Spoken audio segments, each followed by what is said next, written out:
आपका उस मूर्त को परमात्मा बना देगा, भगवान बना देगा।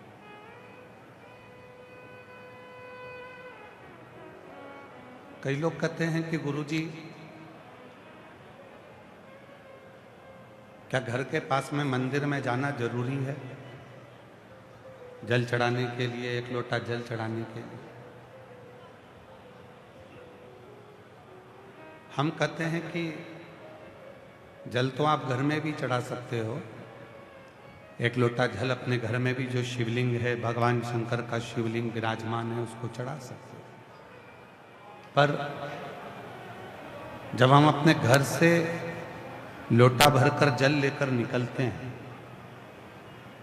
तो अपने घर के 3 दोष केवल जल लेकर निकलने में ही शांत हो जाते हैं। पहले नंबर का है पितृ दोष, दूसरे नंबर का है वास्तु दोष और तीसरे नंबर का है काल सर्प दोष। जब हमारे घर से हम एक लोटा जल लेकर मंदिर के लिए, शिवालय के लिए, भगवान शंकर के शिवलिंग के लिए निकलते हैं तो ये तीनों दोष हमारे धीरे धीरे धीरे धीरे समाप्त हो जाते हैं।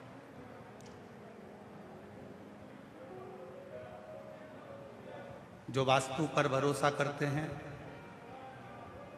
हम उनको भी प्रणाम करते हैं, जो काल सर्प दोष पर भरोसा करते हैं हम उनको भी प्रणाम करते हैं, जो पितृ दोष पर भरोसा करते हैं हम उनको भी प्रणाम करते हैं। हम प्रणाम सबको करते हैं।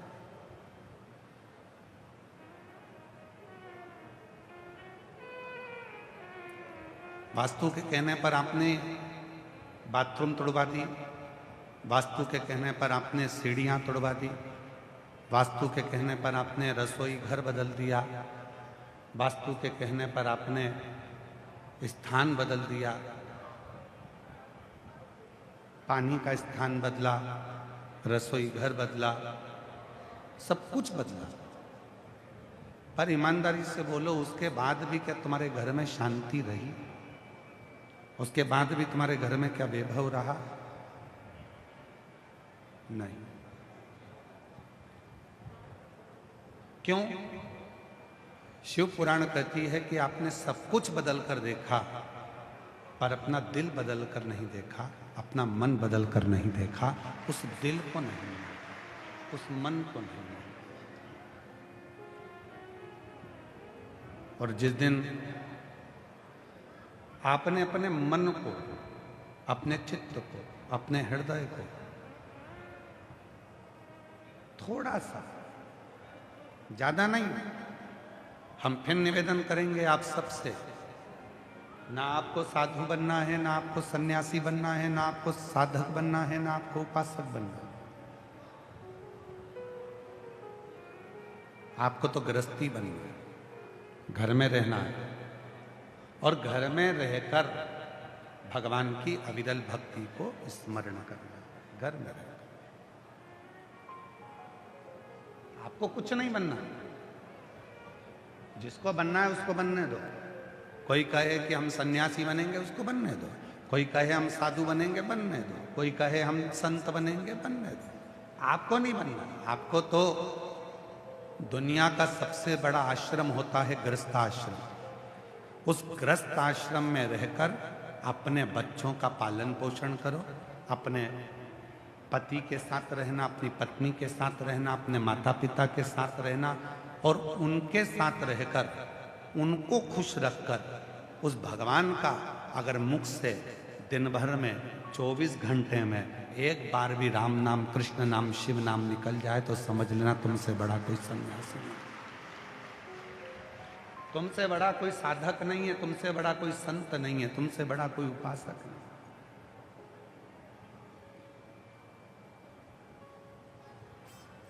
संत बनना सरल है पर गृहस्थी बनना कठिन। इधर से बच्चे खींचें, इधर से बहुएं खींचें, इधर से परिवार के लोग खींचें, उधर से माता पिता खींचें, इधर से पत्नी खींचे, इधर से कोई खींचे और उस बीच में रहकर भगवान का भजन करके बताओ, कठिन।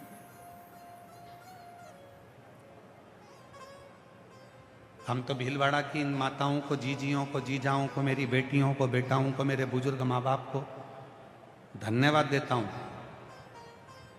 इतने बड़े भीलवाड़ा में से आप वो किस्मत वाले हो, वो भाग्यशाली हो जो अपने घर का काम कर कर भी, परिवार को संभाल कर भी भोलेनाथ जी के लिए 3 घंटा निकाल कर कथा में आकर बैठे।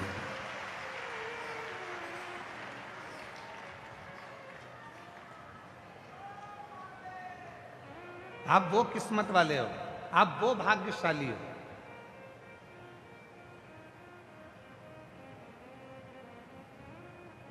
समय तो कभी मिलना ही नहीं है, जिंदगी में कभी किसी को समय नहीं मिलेगा, कभी नहीं मिल सकता। आखिरी में प्राण छोड़ोगे तब भी कहोगे कि थोड़ा सा और काम करो। मरते दम तक भी सही आपको समय नहीं मिलेगा।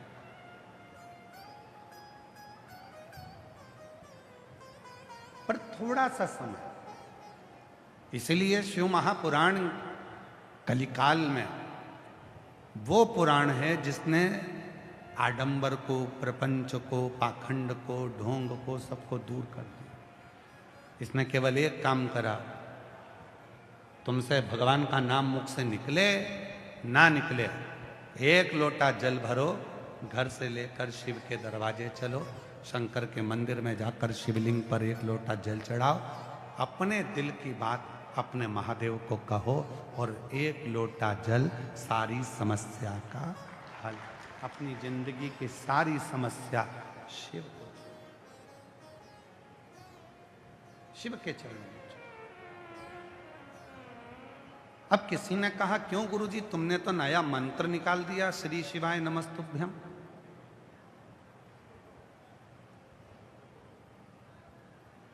क्या मतलब होता है श्री शिवाय नमस्तुभ्यम का? शिव जी के चरणों को मैं प्रणाम करता हूं, शिव को प्रणाम करता हूं, शिव को प्रणाम।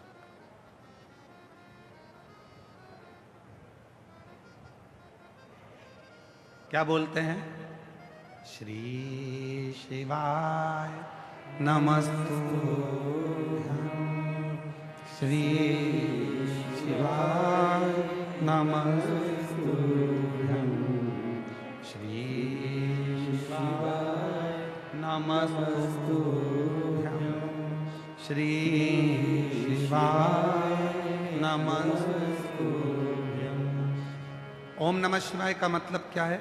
शिव जी को मैं प्रणाम करता हूं, ब्रह्मांड के रचनाकर्ता को मैं प्रणाम करता हूं। नमः शिवाय का मतलब क्या है?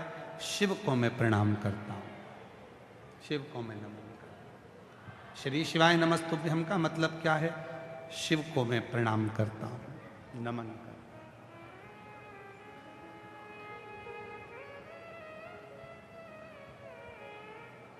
हूं। जिंदगी के, याद रखना भीलवाड़ा वालों और जितने भी आस्था चैनल पर पूरा विश्व इस कथा को सुन रहा है, सोशल मीडिया के माध्यम से, मीडिया के माध्यम से और आस्था चैनल के माध्यम से, यूट्यूब के माध्यम से पूरा देश विदेश 172 देश इस कथा का सीधा प्रसारण श्रवण कर रहे हैं। यदि अपनी जिंदगी का परिणाम बदलना है तो प्रणाम करना प्रारंभ कर दो। जिसने प्रणाम करना प्रारंभ कर दिया उसने अपनी जिंदगी के सारे परिणाम को बदल दिया। और श्री शिवाय नमस्तुभ्यम है क्या? क्यों लोग कहते हैं कि ये मंत्र बड़ा असर करता है? इसका कारण क्या है? क्योंकि हम दिन भर में 25 बार प्रणाम करते हैं, श्री शिवाय नमस्तुभ्यम, श्री शिवाय नमस्तुभ्यम, हे भोलेनाथ मैं प्रणाम करती हूँ, प्रणाम करती हूँ, प्रणाम करती हूँ। जब हम बार बार बार बार श्री शिवाय नमस्तुभ्यम कहते हैं, भगवान को प्रणाम करते हैं, तो हमारी जिंदगी का परिणाम अपने आप बदलना प्रारंभ हो जाता है और जिंदगी में दुख हटकर सुख आना प्रारंभ हो जाता है। परिणाम को बदलना है तो प्रणाम करना प्रारंभ करना पड़ेगा, नमः शिवाय बोलना पड़ेगा, ओम नमः शिवाय बोलना पड़ेगा, श्री शिवाय नमस्तुभ्यम बोलना पड़ेगा।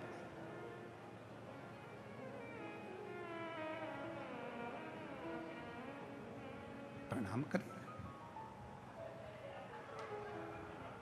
और महादेव नमन चरणों में, मेरी जीजियां सब बोलेंगे, मेरे जीजा जितने बैठे हैं, मेरे बेटी बेटा जितने मेरे बुजुर्ग माँ बाप बैठे हैं, सब बोले साथ में, ओ महादेव नमन चरणों में स्वीकार कीजिए, सबका किया है मेरा भी उद्धार कीजिए, उद्धार कीजिए, हे त्रिपुंडधारी, हे त्रिशूलधारी,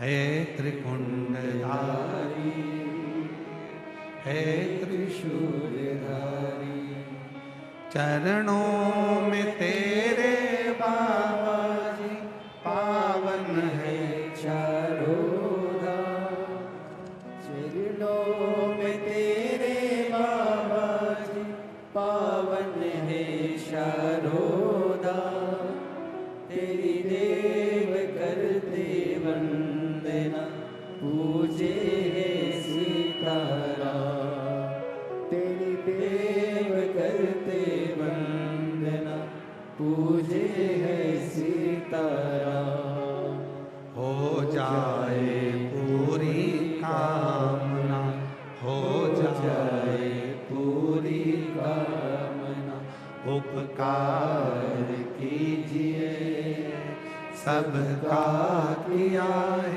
मेरा भी उद्धार कीजिए, उद्धार कीजिए, हे त्रिपुंडधारी, हे त्रिशूलधारी, हे त्रिपुंडधारी, हे त्रिशूलधारी। परिणाम परिणाम को बदल देता।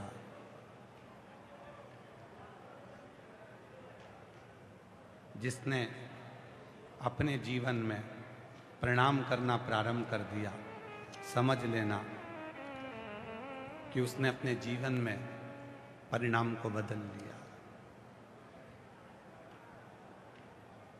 क्यों करते हैं हम भगवान शिव की पूजन?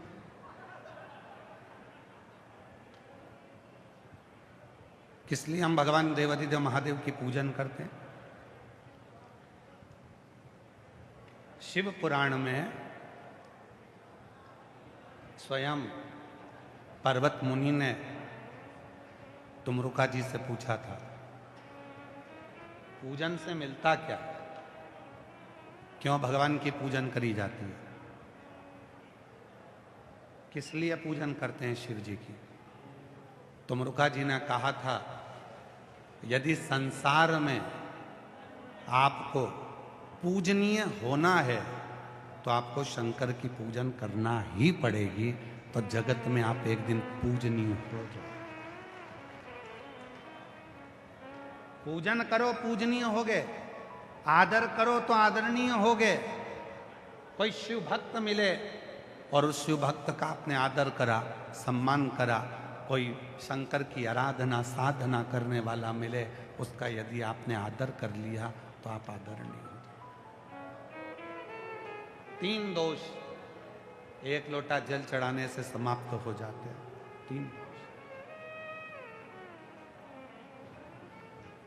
एक लोटा जल चढ़ाने से 3 दोष समाप्त हो जाते हैं। पहला है वास्तु दोष। कितना भी घर में वास्तु दोष हो, सब कुछ बदल कर देख लिया, अब कुछ मत करो, एक लोटा जल शिव जी को चढ़ाना प्रारंभ करो। शंकर भगवान वास्तु के देवता हैं। जल चढ़ाओगे, जल चढ़ाना पड़ा।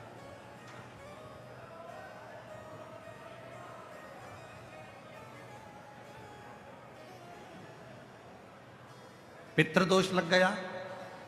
किसी ने कहा कि तुम्हारे घर में पितृदोष है, बहुत कष्ट है, बहुत परेशानियां चल रही हैं, बहुत दुख है।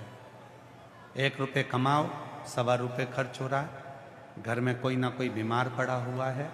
किसी ने कहा पितृदोष लग गया। पितृदोष लग गया। वास्तु के देव हैं शिव, पितरों के देव हैं शिव। एक लोटा जल जब हम घर से लेकर चलते हैं तो पितृदोष भी समाप्त होता है, और एक लोटा जल लेकर जब हम शंकर को चढ़ाते हैं तो वास्तु दोष भी समाप्त होता है। और तीसरे नंबर पर है काल सर्प दोष। ये दोष कैसे लगता है? काल सर्प दोष लगा कैसे? क्यों कहा ब्राह्मण देवता ने पत्रिका देखकर कि तुम्हें काल सर्प दोष है? पहले के समय में ये दोष नहीं होता था। बुजुर्ग माताएं बैठी हैं, पूर्व समय में बहुत बड़े बड़े ज्योतिषी होते थे। जितनी बुजुर्ग माता बैठी हैं 80 साल 85 साल 70 साल की, उनके भी गांव में, उनके भी पीहर में बहुत बड़े बड़े ज्योतिषी होंगे, और कभी उन्होंने किसी के मुख से नहीं सुना होगा कि काल सर्प दोष होता, कभी नहीं सुना। अभी अभी एक दोष चालू हुआ जिसको कहते हैं काल सर्प दोष। कहां से प्रारंभ हुआ? उसका प्रारंभ का कारण क्या है? उसके प्रारंभ का एक ही कारण है। क्या कारण है? पहले के समय में भगवान को स्नान कराते थे।